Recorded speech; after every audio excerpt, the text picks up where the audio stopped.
Всем привет! Добро пожаловать ко мне на канал. Меня зовут Виктория.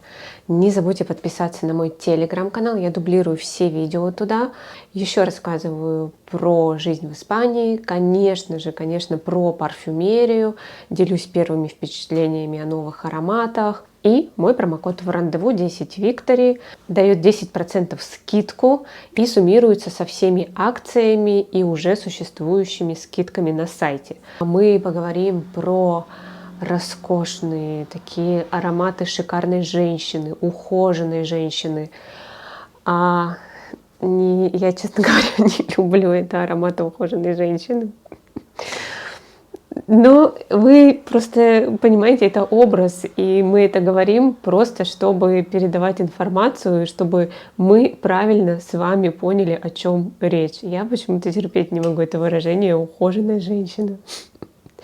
Ну ладно, все хорошо. Давайте, я думаю, что мы поняли друг друга, да? Тут будет много ароматов про косметику, да, косметичных таких дорогих уходовых средств, но в то же время это, конечно же, парфюмерия, да, и это всегда будет очень звучать шлейфово, красиво, но при этом можно носить куда угодно, каждый день, и вызывать восхищение без какого-то риска задушить кого-то, напугать кого-то.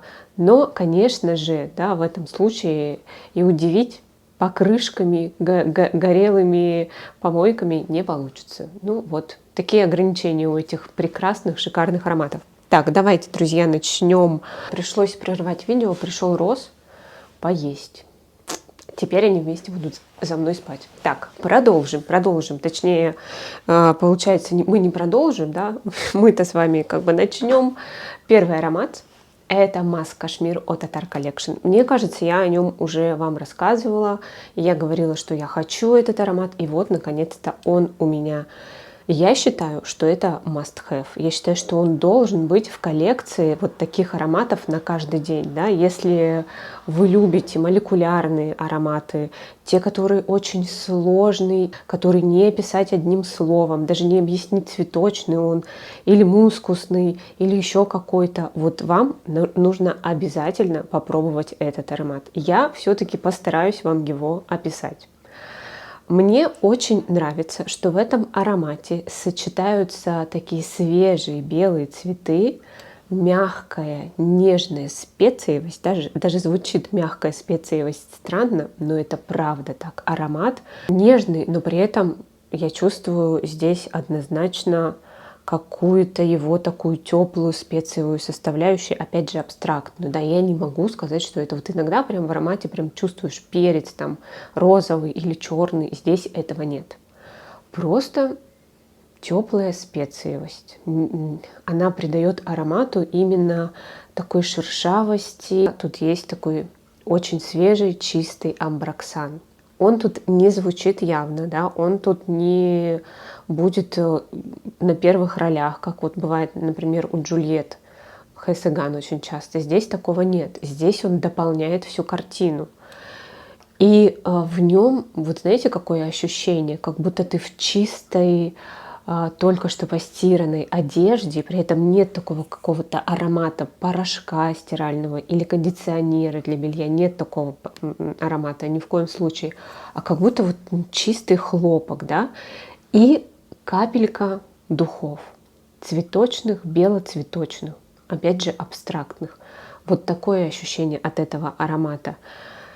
И одновременно и теплота, и чистота, и очень красивый, притягательный шлейф. И есть в аромате, вот я соглашусь, что в какой-то момент при определенной погоде, температуре воздуха и в определенный момент звучания аромата проскальзывает какая-то вот такая нотка стерильности, да, но это ни в коем случае не бинты и йод там, которые некоторые в Бакаре слышат.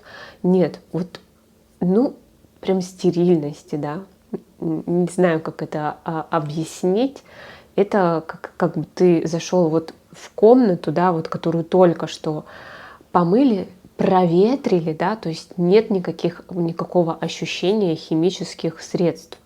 Она просто настолько чистая, Вот такое есть в аромате. Я опять повторяю, их очень сложно описать. Я бы никому не рекомендовала покупать эти ароматы вслепую, если вы не готовы рискнуть, ощутить эти эмоции и в конце получите либо огромный подарок, да, от парфюмерной индустрии в лице этого аромата, он вам понравится, ну, либо вы можете разочароваться, потому что описание, мне кажется, этого аромата у всех разные, и восприятие разное, и кому-то он, вот как мне очень нравится, да, он шикарный, но кто-то мне писал, что это прям ужасно, фу, и я даже не помню, что именно там людям не нравится, но знаю, что есть такое. Это от Левант, от Рандеву, Элла К, называется Маск К. Я знаю, что этот аромат очень нашумевший, у него даже, как это полагается, нашумевшим ароматом взлетела цена. Никуда от этого не денешься, да, к сожалению. Я рада, что я начала с Маск Кашмир, потому что вот в этом аромате удивительном, в начале, вот как только он стартует, у меня такое ощущение, что здесь есть что-то от Blanche Байреда или даже от Тулип, ну вот как-то вот и то, и другое, да, у Байреда, вот эти ароматы чистоты, цветочности и даже в Бланш такой порошковости. И одновременно с этим какая-то такая теплая, немного специевая база Маск Кашмир. Но здесь я чувствую это сразу. Тут в верхних нотах есть розовый перец. Здесь тоже я не чувствую его вот конкретно, вот что вот это прям перец. Нет, я чувствую теплую, мягкую, нежную специевость в этом аромате. И здесь, вот тут вот я очень четко чувствую амброксан. На протяжении звучания всего аромата я чувствую амброксан. Здесь заявлен просто мускус, но к концу аромата у меня появляется, вот, да, скорее появляется, можно сказать, какая-то в нем сочность, что совершенно неожиданно. Если вот Маск Кашмир, я больше могу сказать, что там не появляется никакой там фруктовой или ягодной сочности, а здесь что-то такое появляется, или цветочное, я не знаю, но вот появляется какое-то ощущение, что аромат становится по структуре каким-то. В начале этого нет. Нет, в начале этого совершенно нет. А вот к концу аромата это удивительная какая-то звенящая, сочная, фруктовая или ягодная нота. Скажу, я не помню, заявлено тут что-то из фруктов или ягод. Но я что-то такое чувствую. Это удивительно. И он даже для меня как будто бы набирает обороты. Он очень стойкий. У него шлейф, но он не будет, да, вот как есть ароматы, которые там заполняют комнату, они настолько густые, что надо пробираться. Нет, но у него такой нормальный, ощутимый шлейф. Опять я чувствую тут какую-то, не знаю, есть ли тут роза. Вот мне роза еще иногда дает такое ощущение какой-то фруктовости или ягодности, такой сочности, какой-то вид розы, да, не помню. В общем, не об этом сейчас речь, а о том, что шлейф у аромата ощутимый, но при этом ты, опять же, не понимаешь, что это. Вот бывает, что пройдет человек, ты чувствуешь однозначно какой-то парфюм, какие-то духи, иногда они даже тебе что-то напоминают, люксовые так часто себя ведут, то тут ты не понимаешь. Тут хочется за этим шлейфом пойти, его хочется разгадать. Это что-то очень необычное. Мне кажется, вот такие ароматы, они способны воздействовать на человека, на подсознание, потому что он не понимает сразу же, что это аромат и что это парфюм. А он как бы в нем находится и к нему как будто привыкает, а все равно любой аромат на нас воздействует. Это, в общем, секретное оружие бессознательного воздействия на психику. Вот такой необычный аромат. Я его еще ношу. Может быть, еще что-то в нем проявится в другую погоду, с моим другим настроением. Но пока вот он меня, конечно, удивил. Причем я его, когда первый раз нанесла на себя, я почувствовала только первую часть звучания. И мне показалось, что, ну это что-то вот соединение бланш и масс кашмир. То вот эту вот непонятную, не могу описать, что это, фрукты, ягоды, что-то такое сочное, звонкое в аромате, оно появилось уже в конце. И вот я его чувствую очень долго. Я смотрела пирамиду, но не помню ее, я вам больше передаю вот свои ощущения от аромата. Хочу вам рассказать еще один от Art Collection, это Fleur de Santal. Я в этом аромате много уже рассказывала, тоже очень сложный. И тоже очень зависит, кстати, от погоды, потому что в сухую погоду, более прохладную, я тут почувствовала сандал. Такой явный, немножечко сухой, немножечко, вот прям совсем чуть-чуть, солоноватый, но рассольности я тут все равно не чувствую. И немножечко здесь есть пудровый ирис, он придает структуру аромата. Такая мягкая нота, да, тут заявлено молоко, но я не чувствую явно прям тут молочность. То есть если смотреть пирамиду, можно себе представить совсем другое.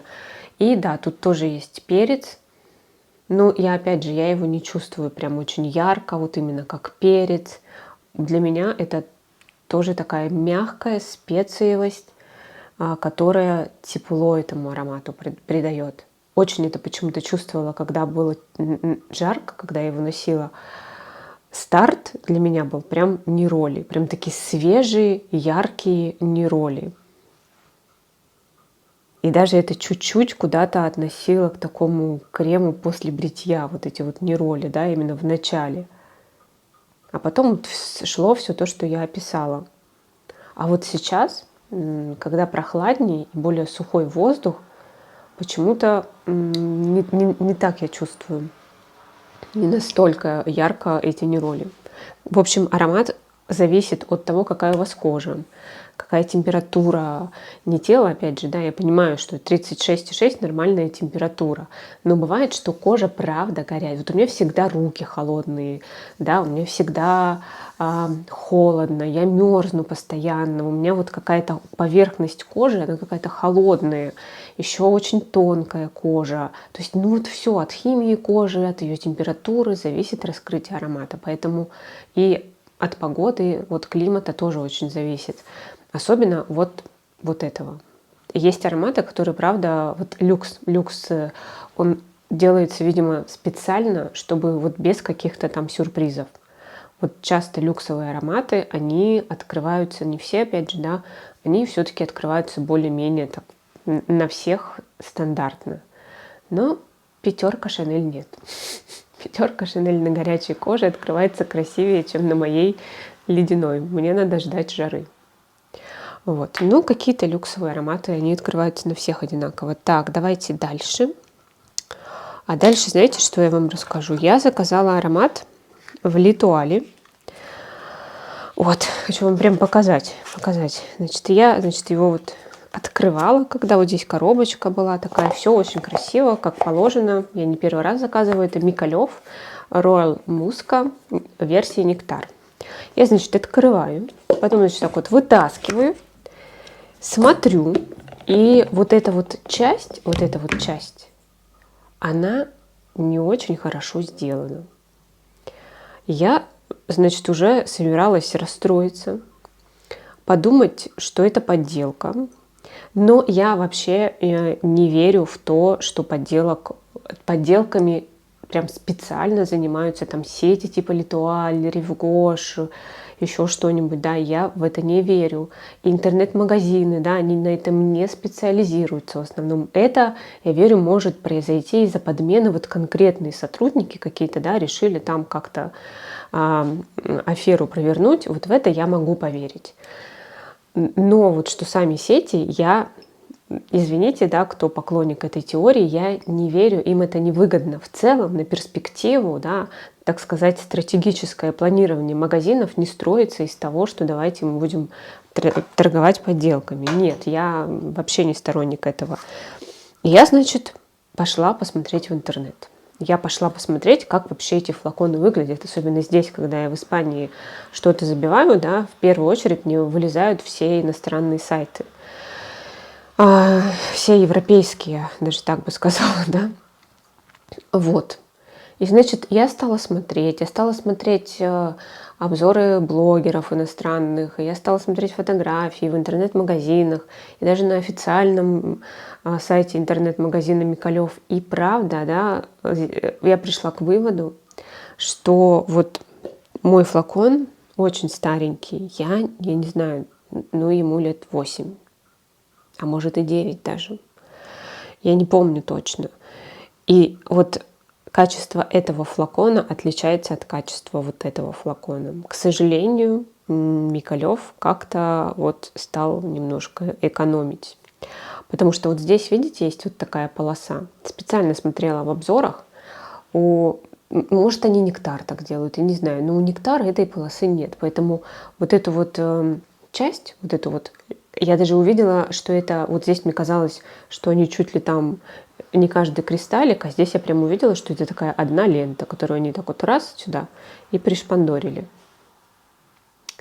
И вот здесь вот тоже, да, вот так вот как-то. И я прям видела на официальном сайте, что вот оно тоже вот здесь вот как-то не очень ровно, в отличие, да, вот от этого, вот этой вот версии, не знаю, какого там года она, ну, 9-летней давности.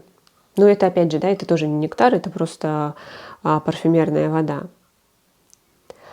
Ну, в общем, я посмотрела, и оказалось, что и у блогеров, да, вот здесь вот я смотрела испанскую девушку-блогера, у нее вот, ну, такой же флакон, она ему так вот вертела, в камеру показывала, и, в общем, оказалось, что он такой же на фотографиях, на сайте.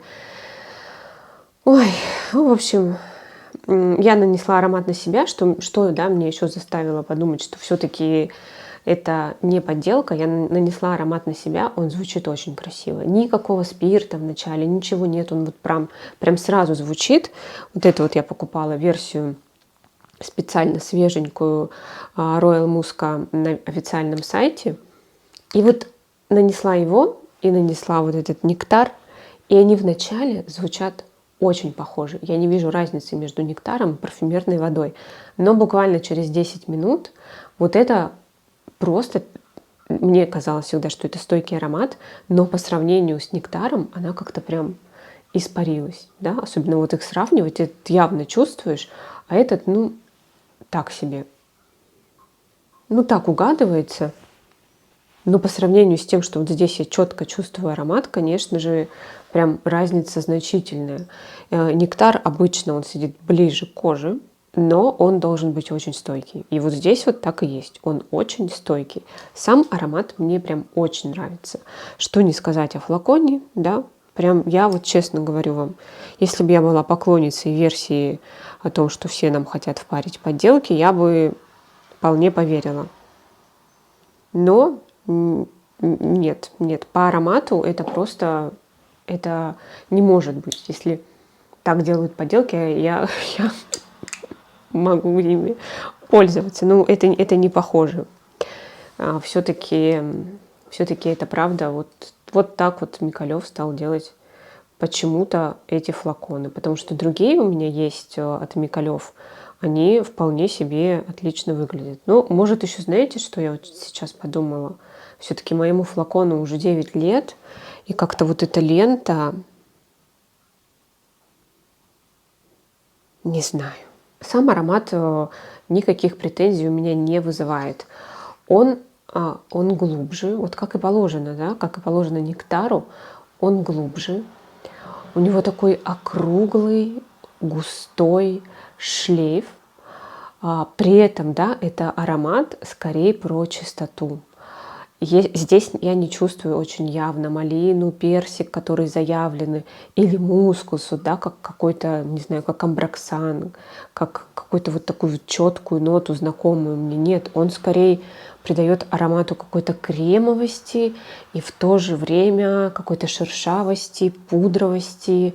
Его, опять же, очень сложно описать, но он звучит очень цельно, он звучит очень абстрактно, цельно, в нем нет такой вот, допустим, в Маск-Кашмире я все равно могу выделить тут специевость теплая, тут там белоцветочная свежесть, а тут вообще не выделить. Это как будто ты нанесла после душа очень дорогой уходовый крем для тела с такой неявной, да, не какой-то не фруктовой, не какой отдушкой, а потом капельку духов именно таких фруктово-цветочных и, скорее всего, каких-то классических.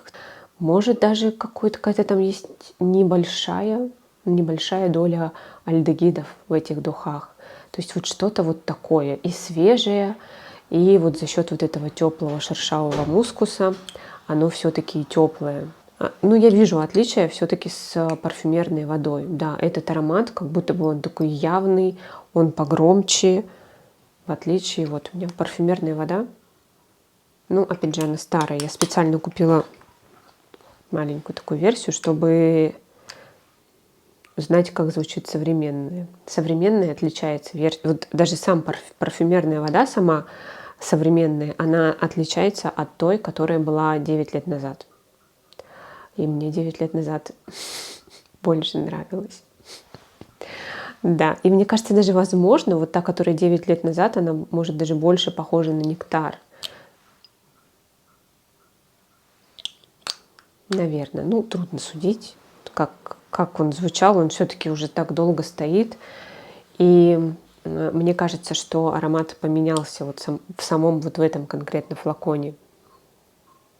Мне кажется, что верхние ноты тут уже надо им допользоваться быстрее, потому что мне кажется, что они уже уходят. Не знаю. Но сам аромат, вот то, как он в шлейфе звучит, он абсолютно нормально, как и звучал всегда. Я этот шлейф хорошо знаю, это мне уже, наверное, 3-й или 4-й флакон за все время, да, пока я с первого, так сказать, затеста этого аромата, как я его купила, я его повторяла, когда он заканчивался. Вот сейчас решила взять версию нектар. Опять же скажу, к аромату нет претензий. Если у вас есть, кстати, вот эта версия, да, и была старая, напишите ваши впечатления. Видите ли вы разницу, как вам вообще показалось, когда вы его в руки взяли первый раз. Так, ну и последний аромат. Тоже хочу о нем рассказать. Тоже молекулярный. Eccentric 02 от Eccentric Molecules. Это холодный аромат. Вот это вот 100% унисекс. Хотя я не знаю, мне кажется, что вот эти тоже все ароматы унисекс. Да, я вполне вижу их как на мужчине, так и на женщине. Вот этот вот, мне кажется, немножко он такой посвежее, более древесный это аромат. И в нем есть такая нота, ну, она не заявленная. Тут тоже, кстати, есть, как во всех этих ароматах, тут есть такая теплая, не во всех, но в большинстве этих ароматов, теплая специевость. Но вот здесь, кстати, я чувствую, что это перец. Вот здесь, правда, у меня есть ощущение, что это именно перец. Да, тут немножечко есть такой ощутимый, слегка может напоминать морковный ирис. И такая холодная база Исай Супер. Это такой прозрачный, холодный, но в то же время очень притягательный, сексуальный шлейф. И нота перца, она здесь очень явная. Она здесь не дает такую мягкую, нежную специевость. Нет, она прям такая напористая. Но она уравновешена именно ирисом таким чуть-чуть сладковатый и вот этой вот холодной базой Исай Супер. Мне это очень нравится, хотя я вообще не поклонник каких-то таких холодных парфюмов, потому что у меня холодная кожа, я люблю что-то более теплое. Но вот этот мне нравится. У меня единственный аромат от Eccentric Molecules это вот этот вот.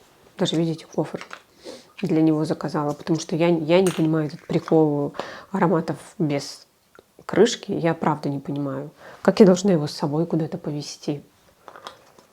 Ну, честно, я не знаю. Я помню у Алены, блогер Алена, если меня смотришь, привет. У нее был смешной рилс про то, как бы выглядели эти флаконы с разными крышками. Я очень долго смеялась. И правда очень хорошо, прям с любой бы крышкой. Вот для меня вообще любая крышка ему подошла, лишь бы он не был таким полураздетым. Вот, друзья, вот такие вот у меня получился обзор шикарных, роскошных ароматов на каждый день, потому что роскошной надо быть каждый день. Роскошно пахнуть, да, это обязательно. Куда же без этого вообще выходить? Я на самом деле немножечко с сарказмом, да, потому что я терпеть не могу, когда блогеры говорят, вот вам обязательно нужно, вот вы обязательно должны так одеться, так выйти, так вот пахнуть, так выглядеть, вот так вот думать и так далее. Нет, я вообще не за это. Я не знаю, почему я это сказала. Когда я сажусь, да, включаю камеру, включаю свет, в меня вселяется дух блогера, и вот из меня начинают какие-то стандартные вещи. Так что, друзья, простите, иногда мы не хотим эту фигню говорить, но в нас что-то там вселяется, поэтому не обязательно, да, как хотите, так и живите каждый день, не обязательно каждый день быть роскошной, не обязательно. Что хотим, то и делаем. Все, друзья, все. Желаю, но обязательно будьте счастливы. Вот, кстати, вот это прям обязательно. Я вам как человек вот с камерой, со светом, да, с микрофоном, то есть блогеру что-то должна обязательно такое посоветовать. Советую вам быть счастливыми. Все. Спасибо, что заглянули на мой канал. Обязательно подпишитесь на мой телеграм-канал. Не забывайте про мой промокод 10 Victory. Я всех целую, обнимаю. Всем пока-пока.